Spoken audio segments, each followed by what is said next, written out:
Hey everyone, Ben Barrows, aka Random Crown, back for part 9 of the $22 Mini Monday 6 Max hand history review.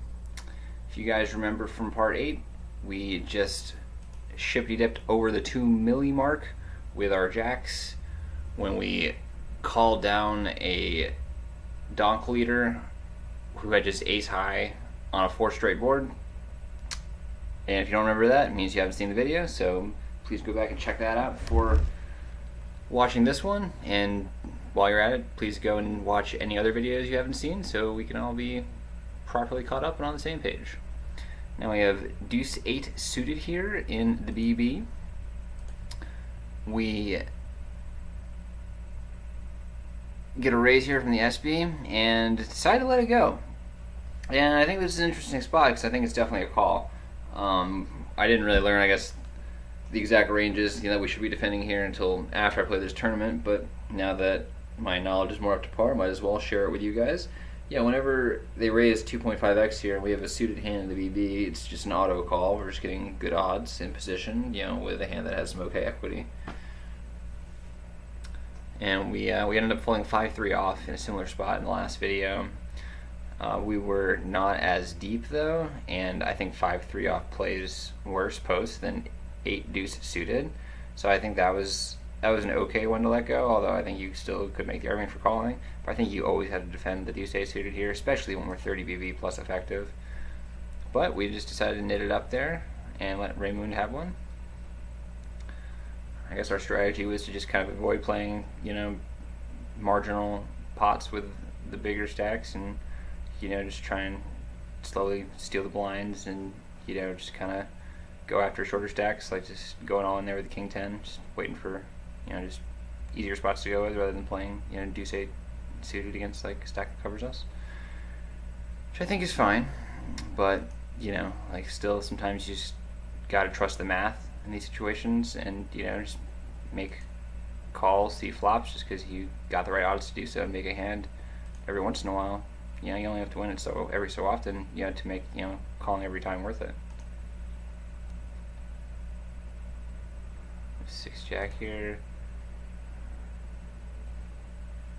And looks like we decided to fold just because the small blind's pretty much all in no matter what. And jack 6 is probably going to be ahead of their any 2 card range, but it's not like that far ahead. And they're probably still going to be shoving on the tighter side because this guy's just blinded down and just only playing, decent stuff.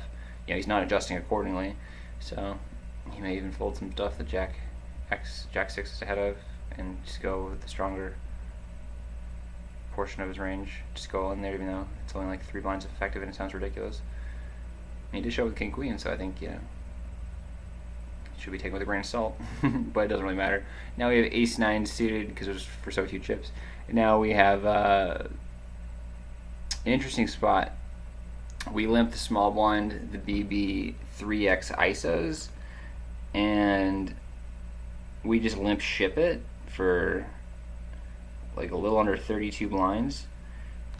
This is an unconventional play, but I think it's fine just because the BB has just been very active and we were inducing a light ISO by limping there. So like we expect them to raise with a lot of worse hands than ace 9. So that's why we played it like this, to just maximize like the amount of chips that they put into the pot with the worst hand. And we figured that would be about 3 blinds here with, not necessarily any 2 cards, but a pretty wide range. And then we could just ship it and then just take it down a lot against whatever they're raising with. And I think they'll still call with worse sometimes. They could call with like ace 8 suited, maybe like ace 7 suited, king queen for sure, maybe king jack suited.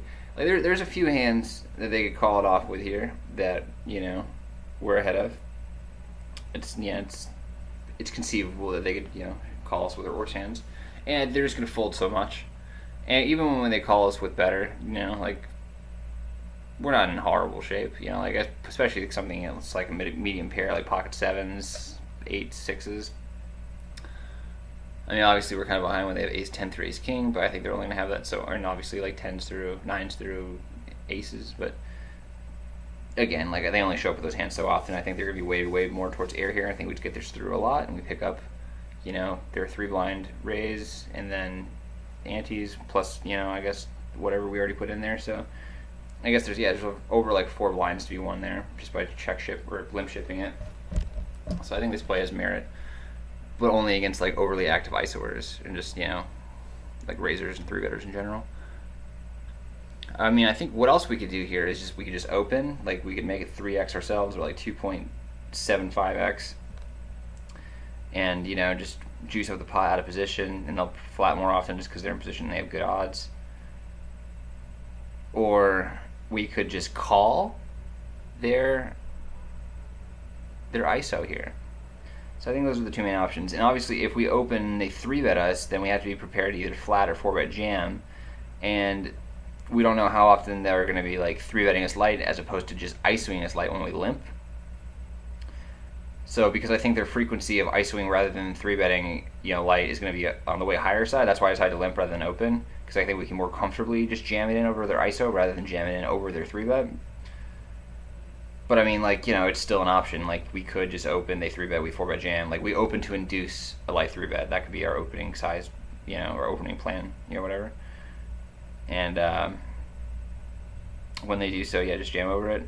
We could open and then, just fold to their 3-bet if we think that they're going to be 3-betting on the tighter side.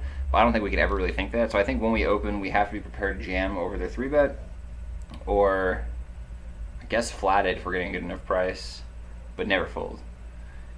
And then if we just limp here and then call their 3x ISO, I think we have to have the plan of calling down on a lot of boards, especially ace high ones, and even like kind of just missed ones like 6-6-4, like 10 deuce, just like stuff that just doesn't really connect with a lot of the stuff that they would be raising with, like namely like a lot of like Broadway type hands. So I think we got to be prepared to call it down a lot when we just limp call, and I think that's just gonna be tricky to play out of position when we don't know exactly their barreling frequencies. So that's why we decided to just kind of make it easy on ourselves and just limp jam it, because they're gonna fold a lot. We'll scoop a decent pot, and even when they call, like we'll have okay equity, blind versus blind, ace 9 suited. I know it's like 30 blinds, but like I think we'll still get it in okay enough, and then we'll just have the chance to win massive pot going into the FT. And this also kind of sends the message of, hey, I'm here to win this tournament. I'm not going to try and just fold into the final table. So you can raise my blind all you want, but like just let it be known I'm going to be playing back at you. And I think that sends like a really strong like meta game type message to that opponent and the other player at my table, and the other players at the other table if they're watching, so they know what to expect at the FT. That this guy's just not going to sit back and let you just raise him all over the place. Like I'm here to play. So I think that's kind of like a pretty significant reason for this play as well. So there's a lot that goes into it, but so it may not necessarily be GTO or the absolute best play, but those are the reasons behind it. I'm open for discussion. Anyone wants to write in the comment section what they would do there with ace 9 suited. I would love to hear your thoughts, because I think there's a lot of different ways to play it. I mean, plenty of them profitable. It's just hard to say which one's best. So that's where discussion really helps. Please chime in if you feel any particular way about that hand. If you would have played it the same, different, what you think is best and why. I really appreciate any feedback. Here we have King 7 on the button. We open, get a 6-10 deuce rainbow board, and we just c-bet. A very good one to c-bet. I mean, no flush draws, minimum straight draws. I mean, just it's not a very well connected board. It's just gonna be one that they're gonna miss a lot. And wow, get a pretty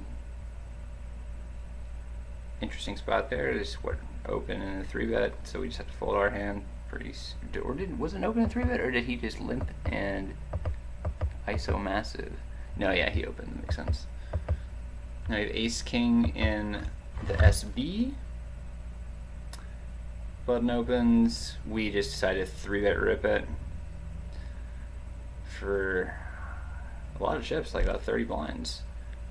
And we just figured that this is the most likely way that they'll call us with like ace queen or ace jack, because when we just rip it, we just have like weaker hands in our range there. Like, we're probably gonna be 3-bet calling aces and kings and queens and jacks, probably even tens, maybe even ace queen. So when we just shippity dip it in there, like I think they're gonna range us for like a low medium pair, maybe like king queen, king jack suited, some sort of Broadway hand, and ace king of course as well. Probably some ace queens too, maybe even ace jack. But yeah, I think it just makes our hand look a little weaker, so they'll be more inclined to look us up weaker. Yeah, so I think yeah, if they have like ace queen suited or something, I think they're in a tempting spot to just call. Whereas if we 3-bet, they may not necessarily 4-bet. They might just flat, and we might not be able to get like full value post. So we decide to ship it in. They call with queens standard, and we fortunately ship a flip to get a massive chip dip. Yeah, we got a pretty healthy stiggity stack going into the finalists of tables now. So yeah, we have over 60 blinds, way more than our opponents combined. So we're in a great spot to just sit back and steadily add to our stack. And we have king 8 in the BB, and we decided to nittily fold against this small blind shippity dip for about 15 blinds. They could be shoving in some more hands. They definitely will be, like queen jack, jack 10, like jack 9 suited, queen 9 suited, like, yeah, I mean, like, plenty of worse things, but, like, plenty of better things, too, and, king 8 off, 15 blinds effective, it's on the more marginal side. Like, it's still good, but it's, like, not great. So, since this guy seems to probably have been on the nittier side as well, we decided to just let it go. Now we have 4-6 on the button. Easy fold. I mean, it's not terrible open there, but with the BB stack there, he could easily just ship it in over and open, so we decided to just save ourselves some chips ahead of time and just make it muck. And we have 5-6 suited in the BB. Well, button open, small and ships it. We were going to fold anyway since it was a 3x.